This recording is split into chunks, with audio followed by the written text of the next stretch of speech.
Praise the Lord. இந்த நாள்லையும் ஆண்டவர் உங்களை ஆசீர்வதிப்பாராக. இன்றைக்கி நம்ம ஒரு வசனத்தை பார்க்க போகிறோம்.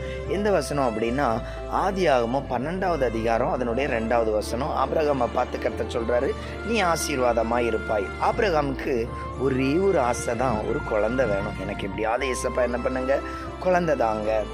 இந்த வார்த்தையை கேட்டு அதாவது இந்த விண்ணப்பத்தை கேட்டு விரும்பின ஆபிரகாமுக்கு ஒவ்வொரு நாளும் அதை குறித்த ஒரு பெரிய எதிர்பார்ப்பு, அந்த விசுவாசம் மங்கவே இல்லை.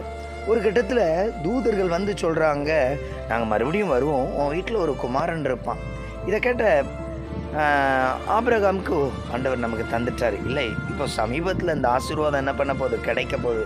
ஆனால் மனைவி எப்படி பண்ணலாம், அதை பார்த்து சிரித்தாலாம். சில வேளைகளில் உங்களுக்கும் வாக்கு தத்தமும் ஆண்டவர் ஆசீர்வதிப்பார்னு சொல்லும் பொழுது இதெல்லாம் எங்கெங்க நடக்கும் அப்படின்னு நீங்கள் அவிசுவாசப்படுறீங்களா? இல்லைன்னா உங்கள் சூழ்நிலையை பார்த்து எனக்கெல்லாம் ஒரு நன்மையும் நடக்காது அப்படின்னு நினைக்கிறீங்களா? உங்கள் வாழ்க்கையில் தாங்க ஆண்டவர் குழந்தை ஆசீர்வாதம், திருமண தடையா நிச்சயமாக உங்கள் வாழ்க்கையில் அந்த தடைகளை மாற்றுவார்.